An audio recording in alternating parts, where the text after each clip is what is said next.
Hey everybody, welcome back to another episode of Kavanaugh's Corner. Today on the show I'm going to be talking about Halloween 2018.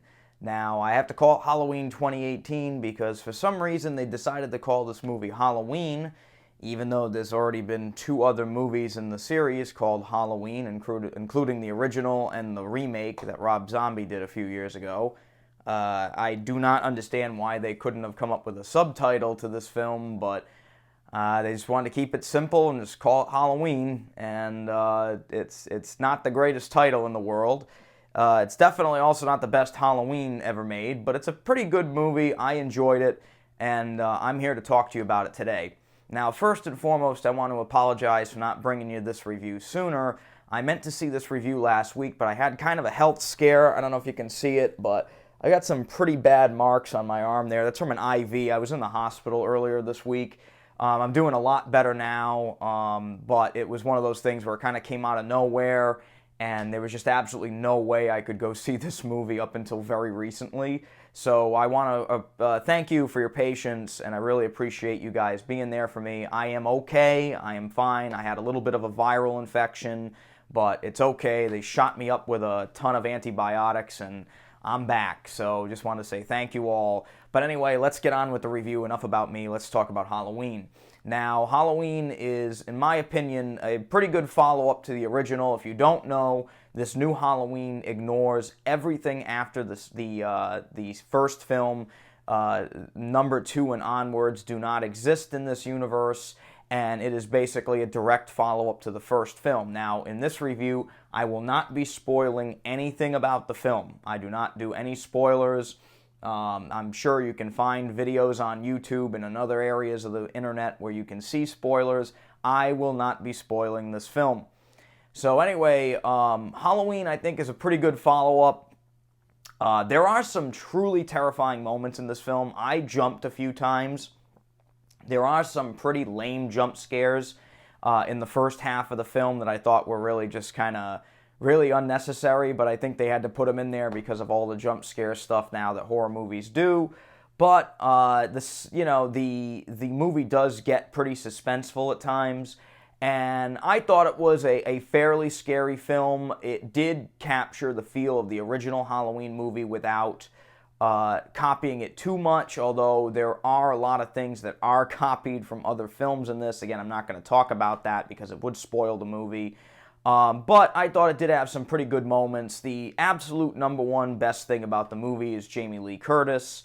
As always, she is the standout in this film. I absolutely love her. She is one of the greatest actresses of my lifetime. She is truly fantastic in this film. She knows the character of Laurie Strode, obviously, more than anyone. She is the original Scream Queen, and she is back in full force in this film. Way more entertaining take on her character than it was in Halloween H2O, in my opinion. Halloween H2O, I think because the gap of 40 years now is definitely made her a more grittier, intense character than she was in H2O. I think her part in this is a damn great female lead, and honestly, I wish that she was just in more of the movie. The problem with the film is that there's too many damn characters in the movie. There's just way too many characters in this. The movie basically follows Laurie Strode 40 years after the events of the original. Michael Myers is back in Smith's Grove Sanitarium, and one night as he's being transferred from one place to another, where he's going to basically rot for the rest of his life, the bus crashes and he escapes and he goes on a rampage. That's the synopsis of the movie. That's all I'm going to tell you. But pretty much the issue I had with the movie is that it doesn't really follow Laurie Strode. It follows a bunch of different characters. It follows Laurie's daughter, Laurie's granddaughter, Laurie's granddaughter's friends. It's all over the place. You even get a scene with these two random cops that comes out of nowhere, and it's not great. Those scenes really were not awesome, in my opinion. It really dragged down the pace of the movie sometimes, and I also thought that there was a little bit too much humor in this film. And don't get me wrong, I'm all for comedy, and I think comedy done right, and this movie does do comedy right in certain parts, but comedy done right is not always easy, and this movie does have some pretty funny moments.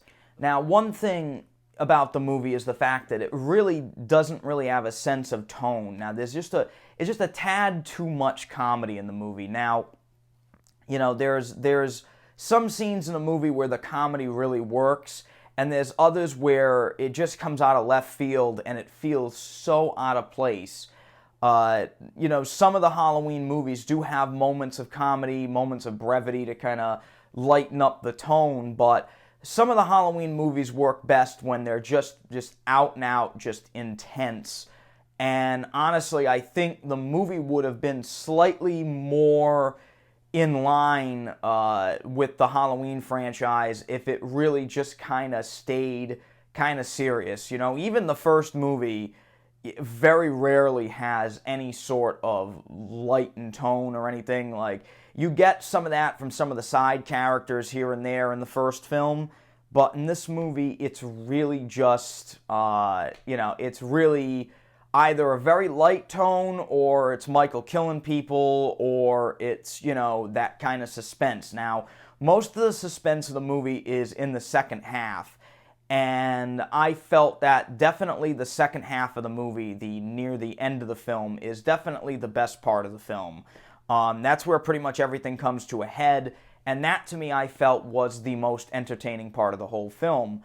Michael Myers himself in this movie is, in my opinion, one of the best portrayals of the character probably since the original one. I really like the way he behaves in this film, the way he moves.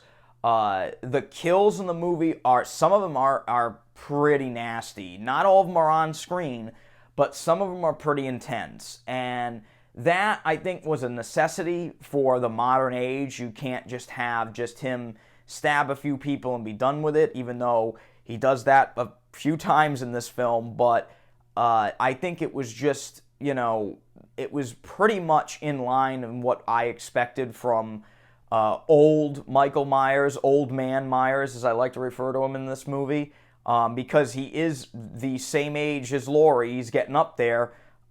So again, he is old, and I do like the fact that they didn't try to make him the fastest moving thing on planet Earth.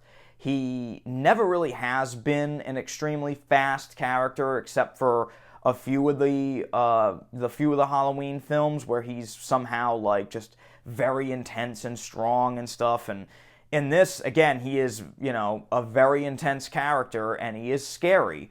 And I think that's the one thing I liked about this film, is that they made Michael Myers pretty scary again, and I like that. I did not find him extremely scary in the Rob Zombie films. I just thought he was a big brute in those movies.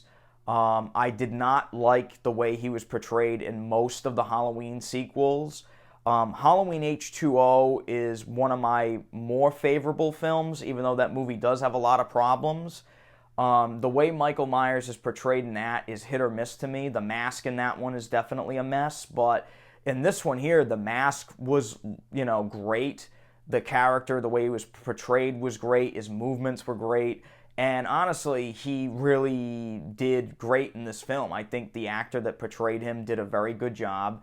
And as I mentioned, it seemed like he was just an older version of the character from the original, only way more nasty, which I guess kind of what would happen after 40 years in a sanitarium. But anyway, I enjoyed the film. I don't think it's as good as the first one. Definitely not as good as the first one. But it is definitely one of my more favorite Halloween sequels. I'm giving it a 3.5 out of 5. Again, I didn't think it was a perfect film, but I did enjoy it, and I think it's definitely worth a watch for this Halloween season. Definitely a perfect movie for this time of year. Anyway, I'm Andrew Kavanaugh. Thank you for coming back to Kavanaugh's Corner. If you enjoyed this review, hit the thumbs up button and subscribe to my channel. Thank you again, and I'll see you in the next review. Bye-bye.